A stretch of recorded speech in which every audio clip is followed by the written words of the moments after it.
pessoal. Continuando com os nossos estudos sobre os povos semitas, hoje nós vamos ver sobre os fenícios.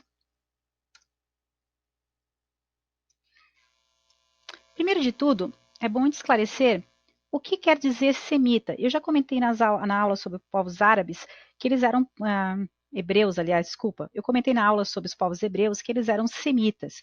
Mas o que quer dizer ser semita, né? Então eu trouxe para nós aqui. O termo semita tem como principal conjunto, a principal característica, um conjunto linguístico formado por famílias de vários povos, entre os quais se destacam árabes e hebreus. Ou seja, né, toda essa região aqui que vocês veem no mapa, né, são povos que compartilham uma língua em comum.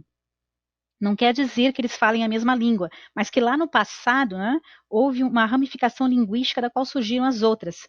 Então, a origem da palavra semita vem da expressão no Gênesis da Bíblia, né, que referia-se à linhagem dos descendentes de Sem, filho de Noé, né? Então, Sem, semita.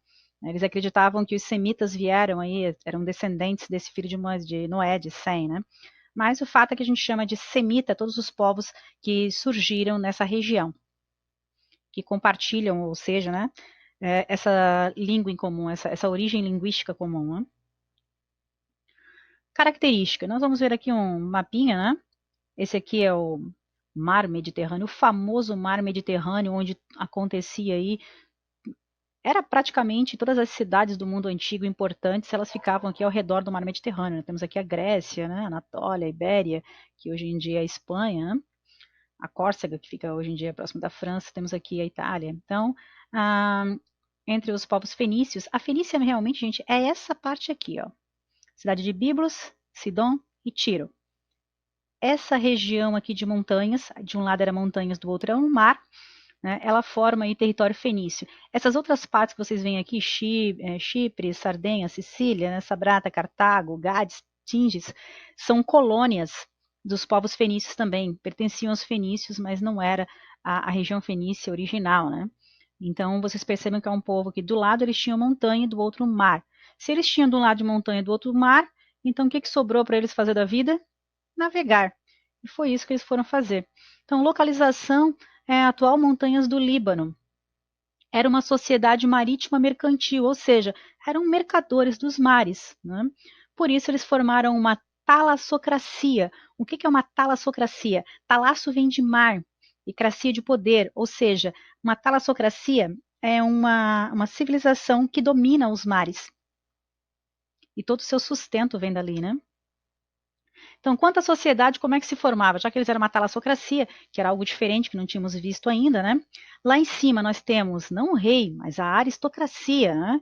Ou seja, o governo dos melhores, as famílias mais ricas.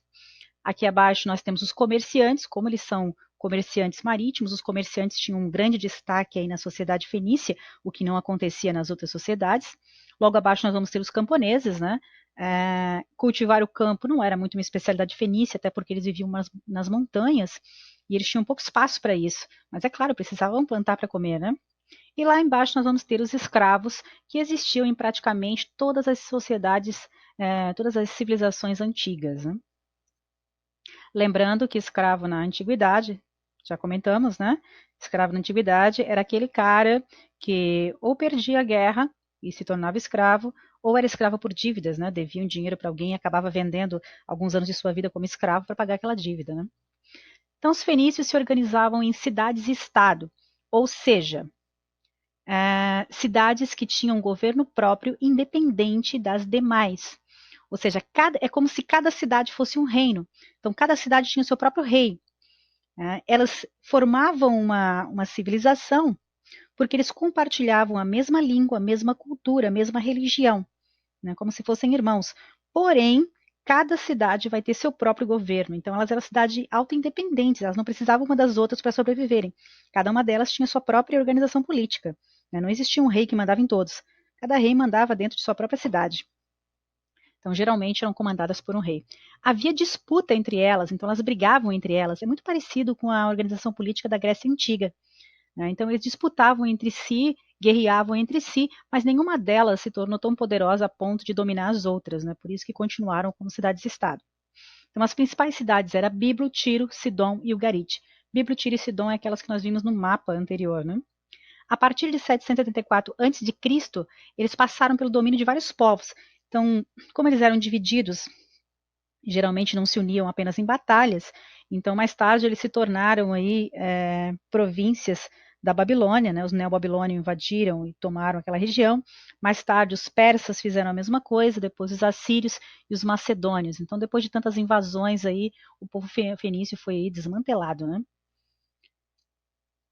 Comércio. Então eu disse para vocês que os caras eram os grandes comerciantes do mundo antigo, né? Tudo que tu pensasse em comprar, você conseguia comprar nos navios fenícios.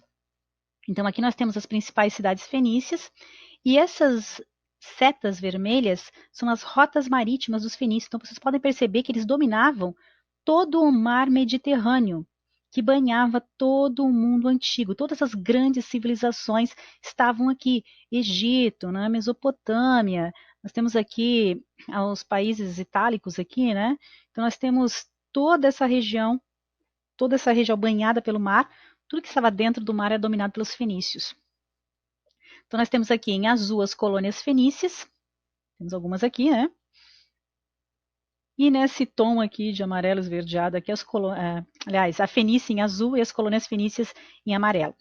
As setinhas vermelhas são as rotas comerciais fenícias e as setinhas azuis são os produtos e matérias-primas importados pelos fenícios, ou seja, eles vendiam muito, mas também precisavam comprar matéria-prima para produzir o que precisavam para vender, né? Então nós temos aqui alguns produtos que eles vendiam e importavam, né? Algodão, azeite, cereais, cobre, ébano, ferro, gado, lã, marfim, né? Moluscos, da onde eles tiravam uma tinta vermelha que eles vendiam, né? Ouro, estanho, perfumes, prata, produtos exóticos, né? Vidros coloridos que eles faziam, que eram muito apreciados nas grandes civilizações, né? O vinho era bastante consumido e, inclusive, vendiam escravos também.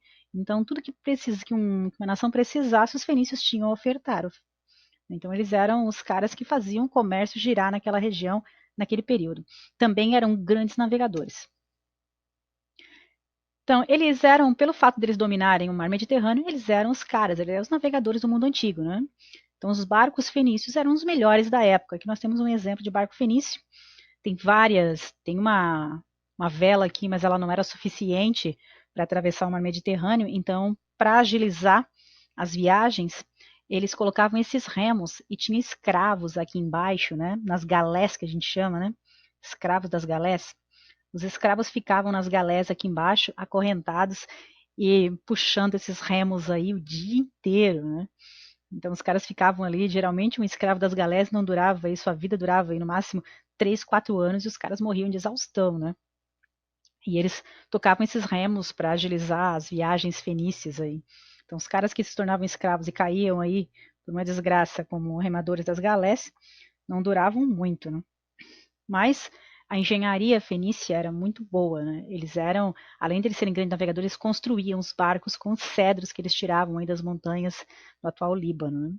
Então, exímios construtores de barco e contribuíram com várias técnicas de navegação também, né?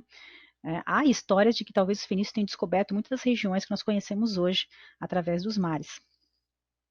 Mas o mais importante e o motivo pelo qual nós estudamos os fenícios vem agora.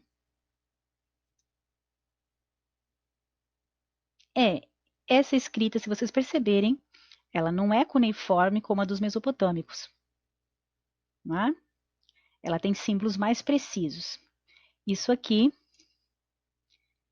é o primeiro alfabeto fonético da história. Sim, os fenícios foram responsáveis pelo nosso sistema de escrita, né? Essa maneira, a escrita que veio antes, a cuneiforme, ela era mais simbólica. Já a escrita fenícia, ela é o primeiro alfabeto fonético, onde tu cria um símbolo para cada som que tu faz. Então, com a expansão do comércio, passaram a necessitar de um meio mais prático que os auxiliasse nas transações comerciais com outros povos. Assim criaram, adaptaram e divulgaram a escrita alfabética. O alfabeto, porém, não surgiu de repente como uma invenção abrupta dos fenícios. Quer dizer, o cara não acordou um determinado dia lá, um escriba fenício, e disse: olha, seria legal se a gente criasse um alfabeto. Não, né?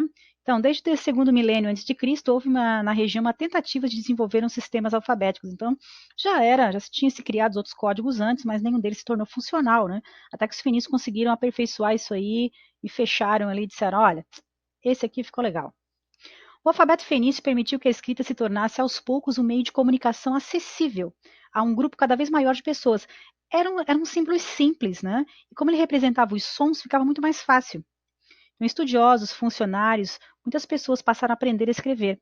Ele era composto por 22 sinais, que foi posteriormente aperfeiçoado pelos gregos. Por que aperfeiçoado? Porque na língua fenícia, que era uma língua semítica, não existiam vogais, apenas consoantes. Então, era composto por 22 consoantes. Já os gregos, eles tinham vogais na sua língua, então eles precisaram acrescentar as vogais ao alfabeto, para que pudesse se adaptar à sua fala. Então, os gregos pegaram esse alfabeto fenício e acrescentaram as vogais e começaram a utilizar. Ah, o que isso tem a ver com a gente? O que tem a ver é que mais tarde os romanos vão copiar esse alfabeto grego e vão latinizar eles, né? Vão adaptar eles à sua língua, que era o latim. E de onde vem o português? Isso mesmo, caros pupilos, do latim. Então, desde o alfabeto fenício até a nossa língua portuguesa, aí tem um caminho que se interliga. Então, do alfabeto fenício surgiram os alfabetos grego, latino, árabe, hebreu e indiano. Isso mesmo, até os árabes, os hebreus, os indianos têm aí uma raiz lá no alfabeto fenício, né? Então, os caras mandaram muito bem nesse quesito. Isso que a gente precisava saber sobre os fenícios, né? Principalmente que a maior contribuição deles é a escrita, o comércio marítimo, né? E se organizavam em cidades-estado. Isso é tudo. Até a próxima aula. Tchau para vocês.